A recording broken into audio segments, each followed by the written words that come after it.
ဖူဂျီတောင်အောက်ကလှုပ်ဝက်စမ်းကျဲတဲ့တစ်တော်ကြီး Sport and Entertainment ကနေနှွေးထွေးစွာကြိုဆိုလိုက်ပါတယ်ခင်ဗျာ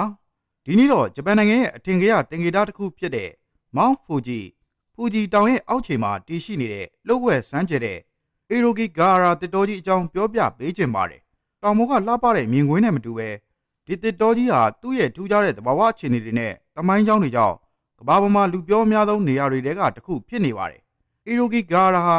နှစ်ပေါင်းများစွာကြောင်းလှုပ်ဝက်စမ်းကျဲမှုတွေနဲ့ပြည့်နှက်နေတဲ့နေရာအဖြစ်လူသိများပါတယ်ဒေသခံတွေကဒီနေရာကိုကြောက်မက်ဖွယ်နက်တစ်တော်လို့လည်းခေါ်ပေါ်ကြပြီးဒီလိုနာမည်ရထားတာဟာတစ်တော်ရဲ့သဘာဝအနေအထားသမိုင်းကြောင်းဆိုင်ရာယုံကြည်မှုတွေကြောင့်ဖြစ်ပါတယ်ကြောက်တုံးတွေနဲ့ဖွဲ့စည်းထားတဲ့မြေအောက်ခံဟာတစ်ပင်တွေကိုထူထပ်နှက်မောင်စေပြီး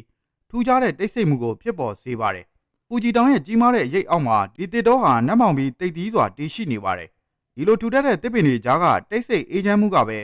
ဒီနေရာရဲ့လှုပ်ဝက်ချက်တွေကိုပို့ပြီးဖော်ထုတ်ခြင်းစိတ်ဖြစ်အောင်ဆွဲဆောင်နေတာပဲဖြစ်ပါတယ်။ Irokigahara ရဲ့ဒုတိယမြောက်လှုပ်ဝက်ချက်ကတော့လမ်းပြောက်လွယ်ခြင်းပါပဲ။တစ်ပင်တွေဟာတစ်ခုနဲ့တစ်ခုအလွန်သိပ်သီးစွာပေါက်ရောက်နေတာကြောင့်နေအောင်ကြီးအောက်ကိုရောက်ဖို့တောင်ခဲရင်းပါတယ်။ဒီလိုမျိုးတစ်ပင်တွေကတပုံစံနဲ့ဖြစ်နေတဲ့သဘာဝအခြေအနေကြောင့်အပြင်လူတွေအတွက်လမ်းညွှန်တဲ့မှတ်တိုင်တွေလည်းမရှိသလောက်ပါပဲ။ဒါဟာလမ်းကြောင်းကိုမှတ်သားဖို့ခက်ခဲစေပြီးလမ်းပြောက်ဖို့အလွန်လွယ်ကူစေပါတယ်။ပိုပြီးစိတ်ဝင်စားစရာကောင်းတာကတော့ဒီတစ်တော်ထဲမှာ GPS နဲ့တန်လိုက်အိမ်မြောင်တွေပါမကြာခဏအလုံးမလုံးတော့ခြင်းပါပဲ Irokigahara ဖူဂျီတောင်ရဲ့ချော်ရည်တွေစီးစင်းရနေရာဟောင်းပေါ်မှာပေါက်ရောက်နေတာဖြစ်ပြီး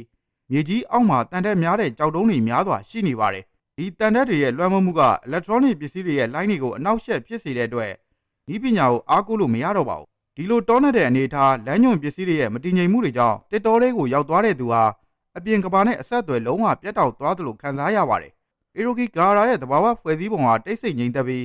အထီးကျန်တဲ့ခံစားချက်ကိုပေးစွမ်းနိုင်တာဖြစ်ပါတယ်။ဒါအပြင်ဒီတစ်တော်နဲ့ပတ်သက်ပြီးနောက်ထပ်အထူးခြားဆုံးအဖြစ်ရကတော့ဒီတစ်တော်မှာကိုတက်သိမ်မှုတွေအများပြားရှိတာပါပဲ။ဘလောက်တောင်များခဲ့လဲဆိုရင်တစ်နှစ်ကိုလူအယောက်100လောက်ထိဒီနေရာမှာတက်သိကြတာပါ။ဒါကြောင့်လဲဒီတစ်တော်ဟာ Suicide Forest ဆိုတဲ့နာမည်နဲ့ဒေသခံတွေကြားမှာသာမကနိုင်ငံတကာမှာပါနာမည်ကြီးနေရတာဆိုလဲမမှားပါဘူး။ Irokigahara ဟာသဘာဝတရားအရနန်းနေသလိုပဲ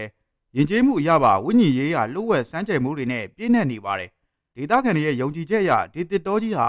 ရှေးပဝေသနီကလေးကဝိညာဉ်တွေစုဝေးရာနေရာတစ်ခုဖြစ်တယ်လို့ယူဆကြပါတယ်တစ်တော်ရဲ့တိတ်ဆိတ်အေးဆက်တဲ့အငွေးတန်းနဲ့ထူထပ်တဲ့ပတ်ဝန်းကျင်ကဒီလိုနတ်ဆိုးဝိညာဉ်တွေနေထိုင်ရာဆိုတဲ့အယူဆကိုပိုပြီးခိုင်မာစေခဲ့တာပဲဖြစ်ပါတယ်ဒီလိုဝိညာဉ်ရေးရာယုံကြည်မှုတွေကြောင့်ဒေသခံတွေဟာ